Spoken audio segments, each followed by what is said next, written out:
Okay, as I said, the interview is entirely voluntary. You can stop at any time you choose. Okay. And as you said, we're going to use your pseudonym Juan. Yep. And so first I'm going to read a definition of the term transborder because I'm going to use it throughout the interview. So transborder phenomena are described as international movement of populations in a unique region created by the social interaction of people between two nations through an international border. The behaviors, thoughts, and beliefs are shared by crossing the international border and between the two different nations inform the development of a transborder culture. Um, Before we begin, 40 minutos, ¿está bien? ¿Sí? Tú tienes el reloj, ¿verdad? Ok, me dices. Okay. Okay. Bueno, aquí también tengo la hora. Okay, so that's the term transporter. Do you have any questions about the term? So transporters mean a person who experiences going across two nations. You mean like every day, or basically almost every day for work, or this occasion for as a student, as a Yes. study. Okay. Got you totally. Yeah, so it's crossing the border frequently. So the questions I'm going to ask are going to be specifically related to you crossing the border, and then being in two different nations frequently. So do you have any questions before we begin? No, not so far. Okay, so my first question is it's going to be related to the actual crossing of the border. So, what is it like to simultaneously grow up in two different nations, in Mexico and in the United States? Well, it's not tough, but you have to grow with two different nations pretty much. Like you have to adapt to the like society in general in Mexico. Well, of like being living in Mexico and then just going across the border and being a total different person. I mean, you might behave some way in one side of the border compared to the other side of the border. Mm-hmm.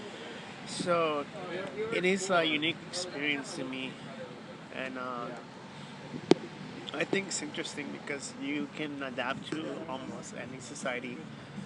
Because well, we're considered here in the U.S. a first world country, and in Mexico it's a third world country. So it's a big difference in just 1 mile of going across to another nation. And you say adapt. You talk about the differences in both cultures. Do you have some examples like of adapting?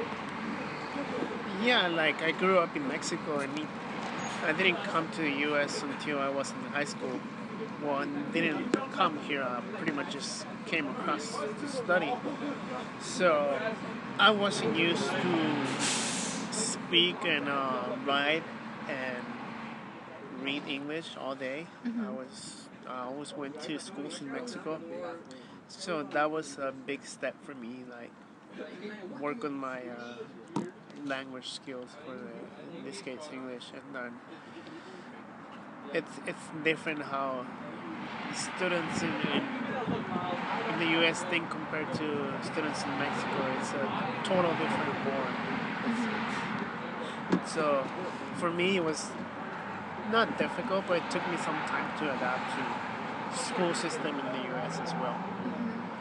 And no, eso que hablar un poquito fuerte. Yo también voy a hablar un poquito fuerte, Sí. no, un poco más fuerte de lo normal. Okay. Um, so do you have? So you talk about adapting. Are there some examples of ways that you have adapted when you were, let's say, when you were going to the community college?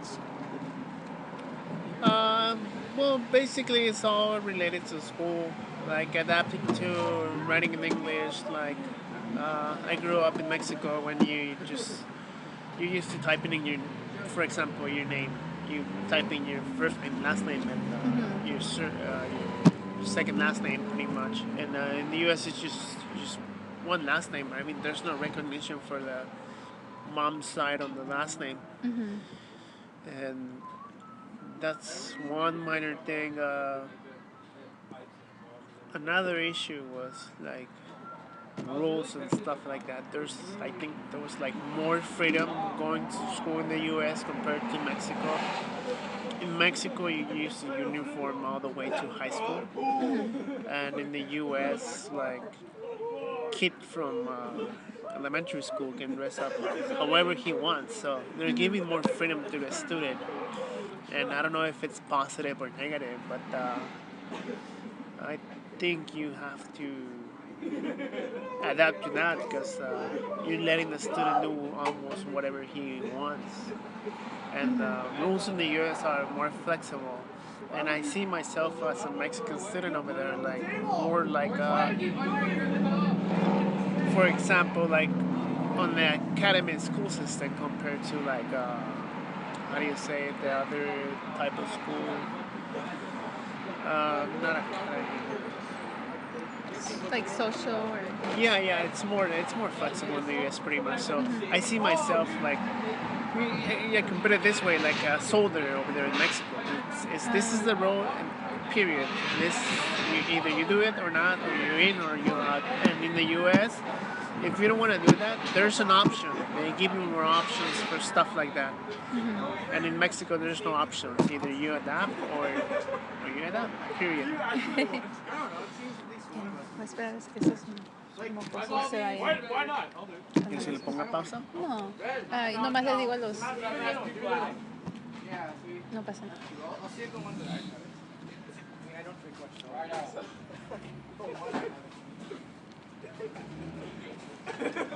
Alright, so someone's gonna. Alright, so what do you guys think? So now I'm gonna ask a question related specifically to living a transporter lifestyle. So you within living a transporter lifestyle, you have to consider that you're frequently in two different nations, and you also cross the international border frequently. Correct. So how does the experience of living a transporter lifestyle how has it influenced the understanding of your identity, the understanding of who you are as a person? Well, I identify myself more on the Mexican side because I pretty much, like, my parents are from Mexico. The only difference is that I consider myself 100% Mexican, with the single point that I was born in the U.S. But that doesn't mean, you can say I'm an American, but just citizenship. My genes and everything comes from Mexico, so. And because I grew up and lived there, so I think what it defines a person is where do you want to be and where you grow up. And I mean, I identify myself more as on the Mexican side. And people don't get it. They see me as a person from Mexico totally, which I agree totally. But some other people, they're like, oh, no, you're from the U.S. Yes, but I grew up in Mexico, and I've been living there pretty much all my life, except for a couple of years. I just went to school in the undergraduate program. But besides that, I like more the traditions from Mexico, so I identify more myself as being Mexican compared to being a Mexican American or whichever names they want to call us. Yeah. And so as you illustrate, your identity and, growing up in two different nations and your strong ties to Mexico, has the border, the actual crossing of the border, influenced the understanding of your identity or your culture at all? No, not at all. I mean, it's how can I explain it? I mean, it's an everyday basis. So, experience at the border, you learn a lot from, for example, how to deal with people. Like in the Mexico side, you're dealing with people asking for money. On the border, you're dealing with the CBP. They're hustling you, that trying to tell you that you're not just going to school, you're bringing drugs across. It's the first couple of maybe months was scary for me because I used to do it by myself, and my parents would stay in Mexico to work, and I would just get across the border by myself. So they definitely treat you different compared to you riding with your dad's car and with your whole family. That's a total different idea. You just going across by yourself. And at the high school level, that's when I started. So the U.S. Customs can be kind of rude sometimes, even though you're a U.S. citizen. So I think it's for me. I don't see it like a learning experience. I see it like it defines more my character. That I can deal with any type of person. Just being in Mexico, crossing the border, and then actually being on the other side of the border, behaving properly for the U.S. people, I guess. And you mentioned the experience with the CBP and how they think that you're crossing drugs. Correct. Do you think that now transitioning on to questions about not only being the experience of the transporter experience, but being male, have you experienced any circumstances related to specifically being male and crossing the border? Yeah, obviously, there's always the opportunity. People come up to me like, "Hey, you wanna get across with this? You wanna kind of to involve me to drug smuggling because they knew I would get across every day."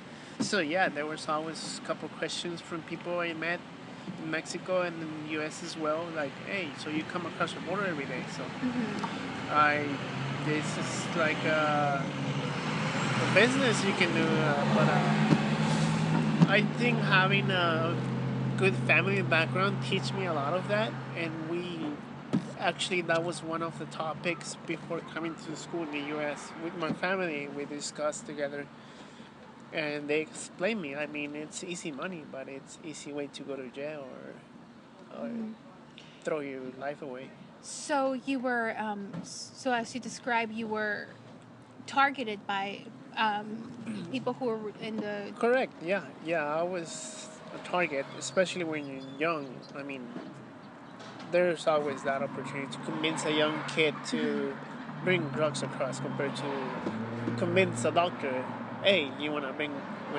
when they're professionals. That's what I mean. So a kid, it can be something easy for them, but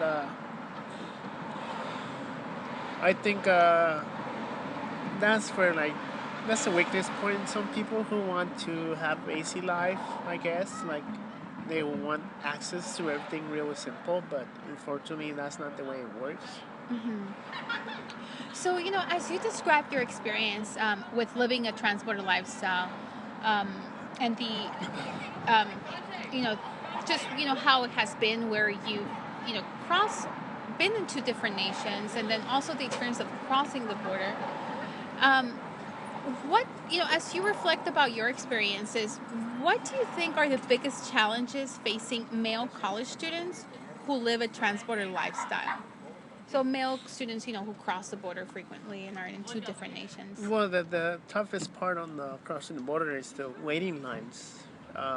When I was a college student, I didn't have a Century Pass because I mean there was the program was getting started barely, and you pretty much just form in line, and it can be from 30 minutes to 2 hour wait. And when the 9/11 happened, I spent almost I think even 4 to 5 hours just to get across the border. So that means I will have to wake up really early and just to get across the border. I mean, that's just getting across the border. Plus jumping on the trolley, grabbing the bus, and my college wasn't really close to the border, so it was at least 1 hour in the bus plus 20 minutes on the trolley, and if the trolley is there, and then so it's time consuming. Uh, there's a lot of issues. The trolley is not the safest place for a student. There's a lot of uh, like youngsters that they don't work. They're just doing drugs. There was a lot of stuff going on in the trolley, like homeless people. A lot were junkies. a lot of things you see on the trolley. Mm-hmm. So I guess it's not safe for a student. But Mm-hmm. I mean, if you, how you can explain it, if you're tough enough, you can handle that. Do you think that you say tough enough? Do you think that the experience of crossing the border and seeing so many things have kind of made you a tougher person? Yeah, obviously. I mean, there was always the opportunity, like I mentioned before, to get access to drugs.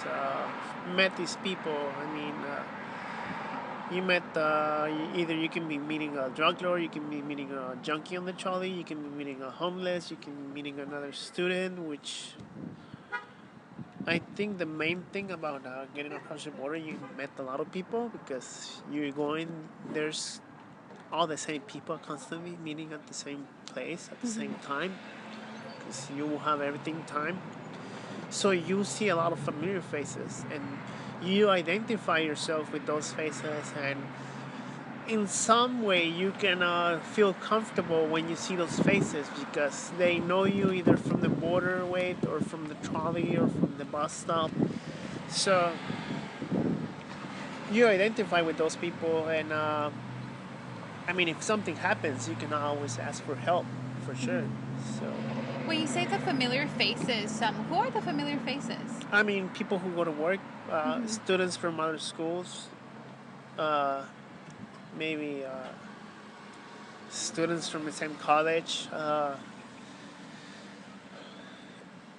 It can Mm-hmm. be a lot of issues like people you met, I don't know, in TJ, and then they do the same, and you see them on the trolley or on the motorway. So, What was your experience like with other college students who went to your community college and crossed the border?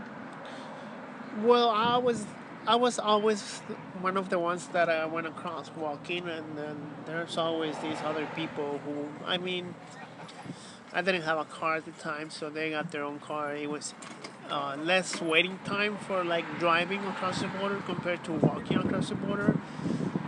I didn't have a car until like I think like my last semester of junior college, and it's less hassle for sure because all you have to do is just roll up your window and Mm-hmm. forget about everything outside. So it's, yeah, it can be safer, but it's kind of interesting as well.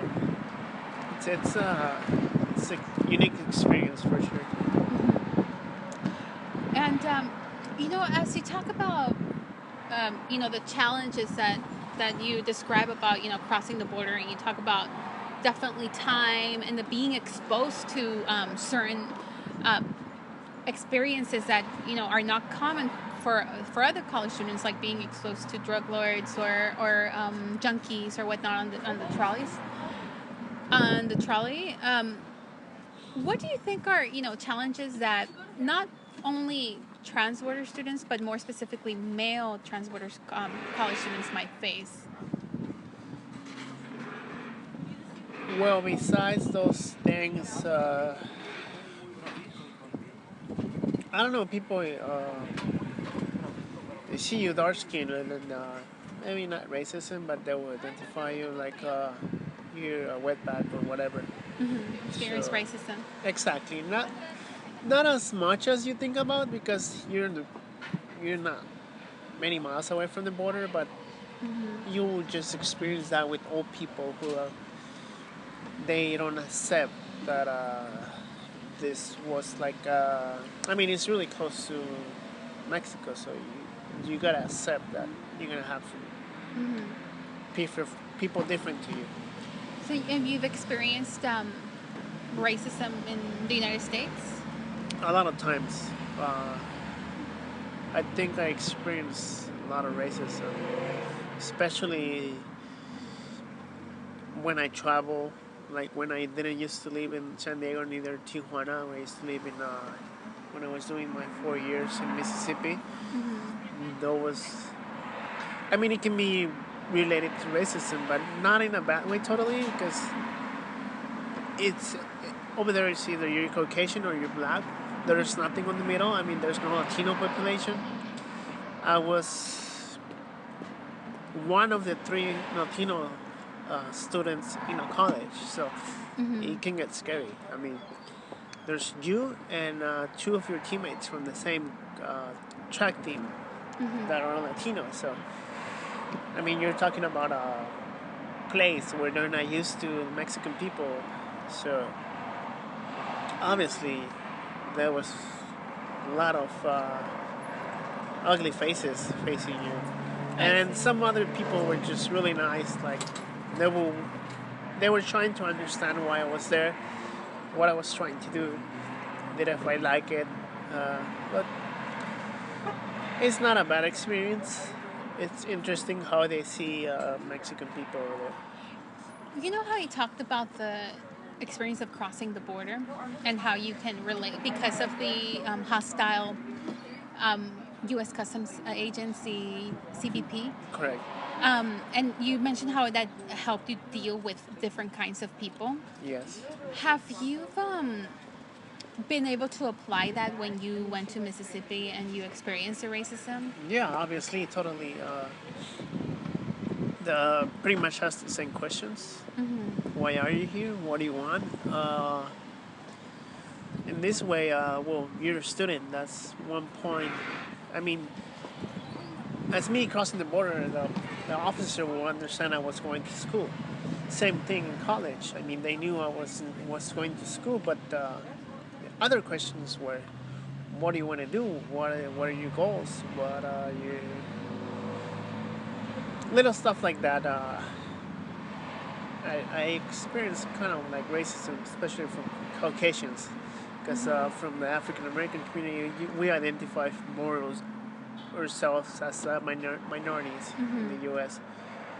So, I mean, it's no issue in that way, but some of the teachers were rude. They would make bad jokes about Mexico, third world country, but I think some places in the U.S. are worse than Mexico, especially on the south where I used to live, like Louisiana, Tennessee, and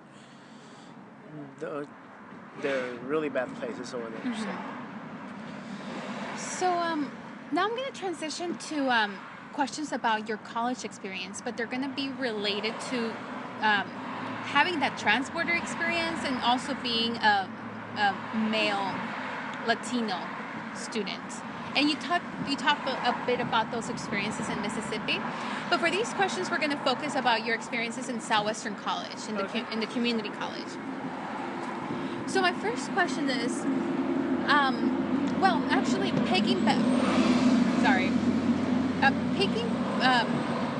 piggybacking from what you talked about the racism in Mississippi, did you experience any kind of racism in Southwestern College related to, you being a transborder male individual?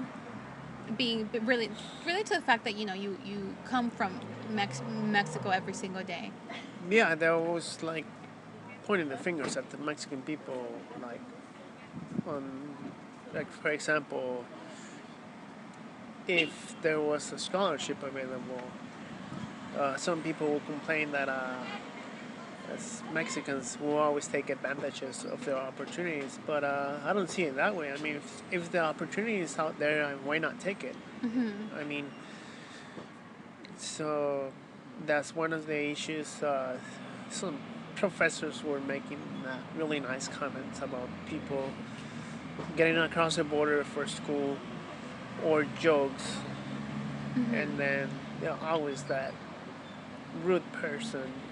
And I don't know what's the deal with the minorities in this area, but you will not experience racism from a Caucasian person in this area. You'll experience more like racism from other cultures, like it can be Filipino, African American,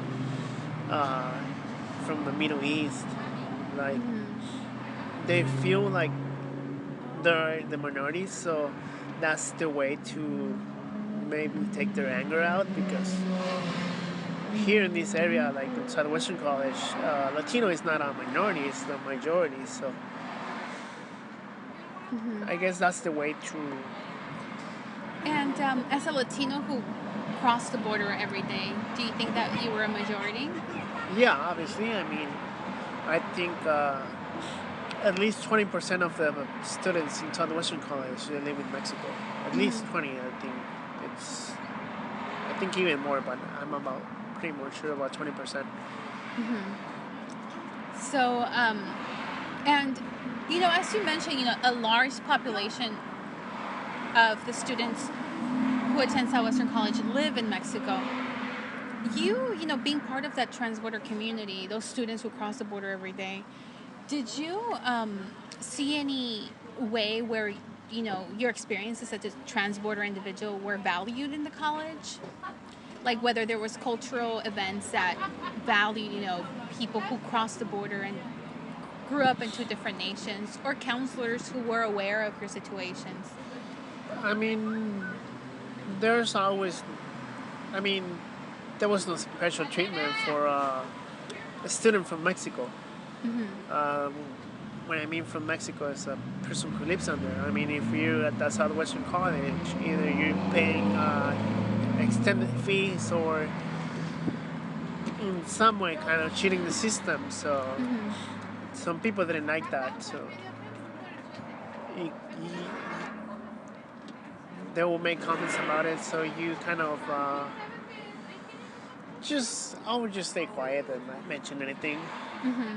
So Did you feel kind of, as you stay quiet, not mention anything, did you feel like your experience were kind of invisible in the community college? The fact that, 2 hours before you were in the international border, you traveled through the commute of the trolley. Maybe you experienced somebody a customs agent who profiled you for selling drugs or whatnot, and then you're in class. Um, did any of that did you experience that? Did you think it was kind of like a invisible? not necessarily invisible. They're always aware of you, but they don't give you like either you're arriving really early or really late. It depends if you catch up the bus on time or not. Mm-hmm. There was no special treatment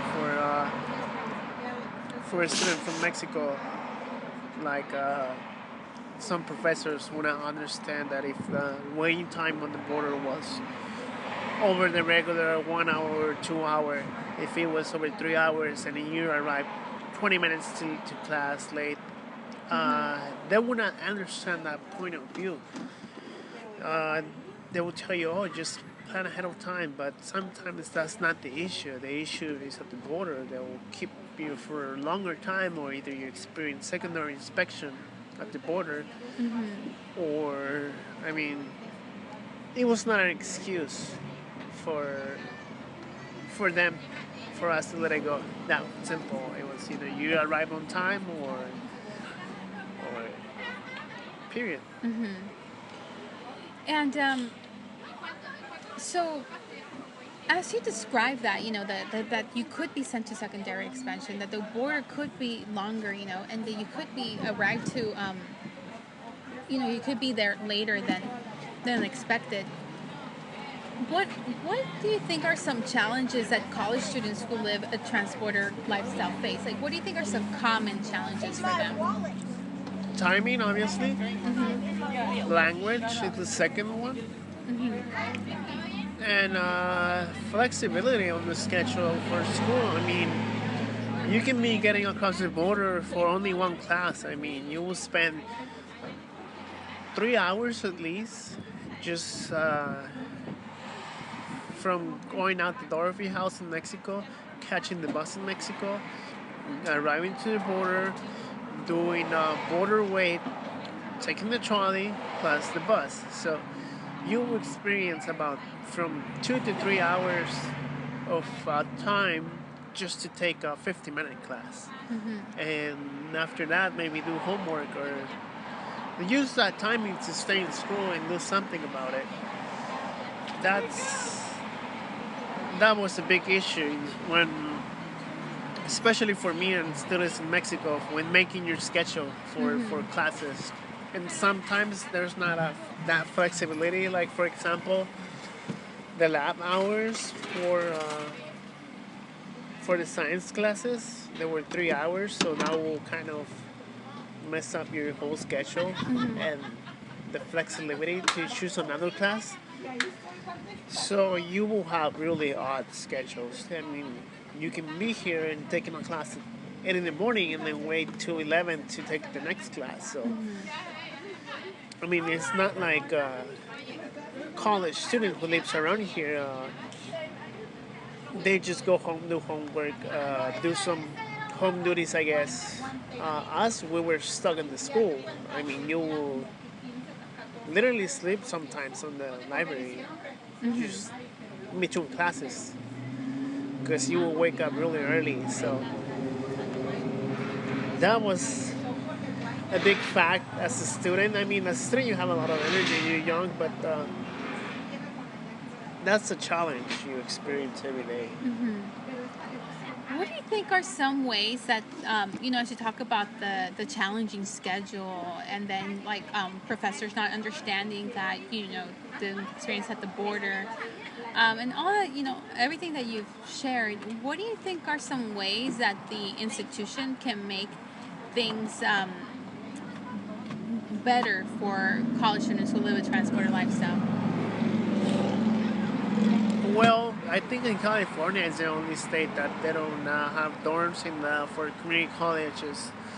When I was in the South, uh, a couple of community colleges have the options for dorms for students, so that will help a lot Yeah.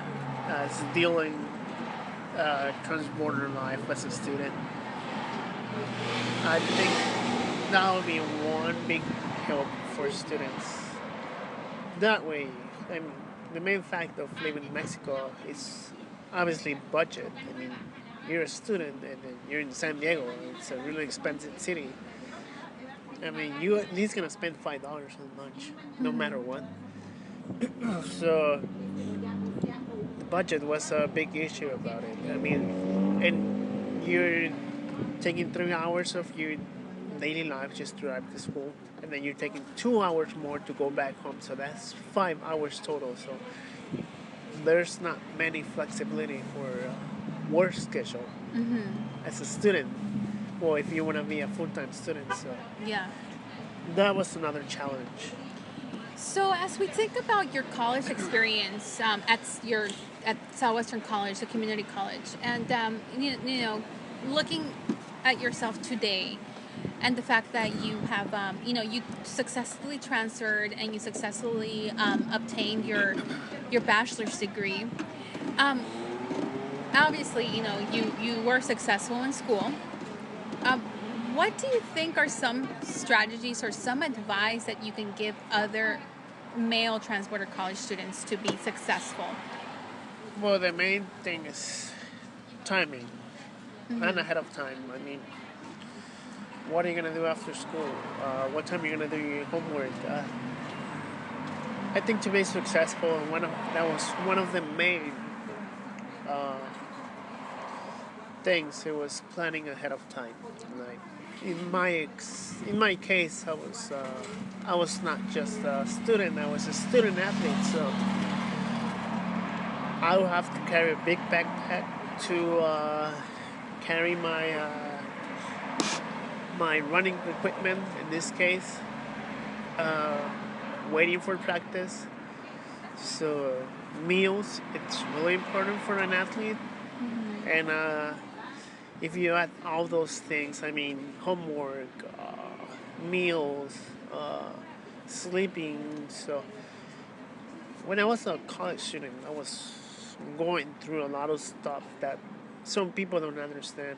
I wasn't getting the same rest as all of my teammates. I was the only one living across the border, so some people will not understand. And yeah, so that's another factor I face. So an advice I strongly suggest is timing and planning is the key to success, to live a transborder life. And it depends how you grew up too. I grew up in a a normal Mexican family, and we we talk about the issue of going to school in the United States, and I think they prepared me for that. I wasn't just they didn't just throw me across the border and hey, here, go to school. It wasn't that. They kind of my parents kind of helped me a little bit, like prepare me, especially when my mom went to school in the U.S. and my dad went for a couple years, but not all of his career. So that's a little big push. I mean, you're gonna face a lot of people, not necessarily all of them good and bad people. You you pretty much met all kind of people from everyday basis. Some people who are struggling to live, like homeless. You met at the trolley stations asking for money. Some people whose their lives it can sound bad, but their lives are wasted on drugs. So you as a student, you're fighting to be a student. You don't want to be on those people's shoes. You don't want to ask for money. You don't want to. So that's I think that was a motivator for me. Like I don't want to be on his shoes. So it encouraged me a lot to finish school and be successful. There's always some odds you're gonna encounter on your way to finish school, but as I mentioned, there's a lot of fences and little things that are trying to block you, but You have to continue. no big issue. And you know how you talked about the one of the challenges specifically to being male and crossing the border, and how you profiled and targeted for drug trafficking, and what are some ways other male transporter college students who might face similar challenges? What are some ways to overcome that? To overcome, Facing people like drug lords who might I target mean, them. the way to avoid that, it's just not getting across on walking. I mean, the best way is to do it by car. So that's a lot of help for some other students who were going to the same college and they never experienced that. They always had a car, or that's a big difference. So they would just jump into their car from home in Mexico, and then they would just get off at school. Period. So you don't deal with these people at all. So definitely like finding a way where you can cross by car versus walking. Correct. Yeah, that will be a plus for them, and it will help a lot. I see. So this pretty much concludes our interview, but is there anything that you would like to add or say that maybe you didn't get an opportunity to say? Not really. I mean, I kind of like explain myself in my experience as a student and student athlete, border, living in Mexico, waking up at 4 in the morning sometimes. It's something I definitely learn a lot. So you sacrifice a lot of things in a good way. So it's a plus plus for me. It's a plus plus. Yep. Well, thank you so much for your time. You're welcome.